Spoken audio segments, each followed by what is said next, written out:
Hi, David Taylor back with another video blog for the Pelargonium and Geranium Society. Today I'm actually just going to look at my final selection of Regal seedlings that have flowered now, and I've made my final selection, so let's have a look.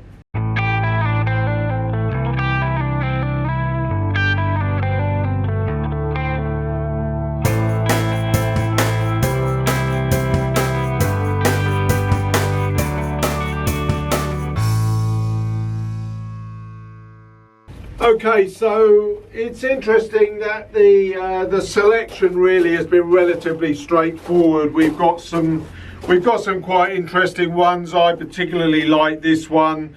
You've already seen it before, but it's got quite relatively bushy growth, and it's got really gorgeous, vibrant red blooms on the upper petals with a lovely magenta lower petal. With a little hint of the red blotching, really gorgeous. Right, now the next one is one that I've already given a name to, and I absolutely love this. Deep bronze blotch on an almost pure white background, very unusual. This is not going to be quite so bushy, I don't think, but it'll be a really good novelty plant. I don't think this will be really too good for exhibition, because I don't think it's going to be bushy enough really, but it'll make a very good, I mean, it's got absolutely huge blooms that are very, very different. Lovely bronze blotch, as I said, on the white, and I really like this one. Already given that a name. That's going to be called Gosbrook Firecracker, that one. Now a number of them have almost certainly been done before in terms of sort of the bloom colour. This is quite a good one. Now I will keep a lot of these because I think they would be really good as future exhibition plants, much like the one that I've grown before, which got the best Regal this year. I've had that for a number of years, never been released, and it could well be that a fair number of these that I grow on to be, you know, good exhibition quality Regals are never really released, primarily because the bloom has really been sort of done before, and this is one of those. Relatively similar to Beryl Gibbons, fairly sort of uniform rounded bloom, good colouring of sort of a very deep red on a very palest of pink bloom, really nice attractive bloom on a lovely bushy plant, so this will be good for exhibition, this one. I mean, it's not to say that, say, Fibrex may wish to have a go at them. I will certainly probably take some cuttings and let them have some cuttings of it for them to test and see what they think about, but we'll have to go from there. But I will certainly keep the main body plant of these, the original seedling plant, as an exhibition variety to grow on and see how they perform in exhibition. Now another one of those is this lovely deep one. This bloom has almost certainly been done before. There's one called, I think it's Gillian Shaw, which is virtually identical to this. Lovely deep purpley bloom, very dark blotches, deep red plum blotches on the sort of deep magenta base. But the plant on this is superb, very dense, nice and bushy. This will almost certainly make a fantastic exhibition plant, and I think this one, in terms of the actual growth of the plant, will probably be one of the best ones for exhibition, because it's strong growing all round, throwing lots of side shoots all the time, really good. I have just taken off a few of the blooms that are going over, because I'm letting the bees in now after exhibition, so they certainly have a good feed on them. Now another couple. This one again, very sort of straightish bloom, elongated blooms that are quite large, supremely bushy body. I will certainly keep these. I mean, I've got them labelled keep as a show plant, because this really is doing the business. Lovely full body, and again, it's almost certainly been done before. We got the sort of pale whitish background with big large plum sort of blotching over the rest of the bloom, but that's really nice. I think that's got a lot of potential. And this one here is very similar to a plant called Hazel Rose. Lots of hazels about. Forgive me, I can't quite think of the name that did all the hazels now. He was based down in the Portsmouth area. I'll put it on a little link above. But this has got really good promise. Lovely full body, very bushy, fantastic bloom. As I say, this has got salmon base. It's got the deep red, the very dark red, heavy blotch all through all of the petals, so it's a really nice one. Again, superb plants. Now we've got a couple of paler ones.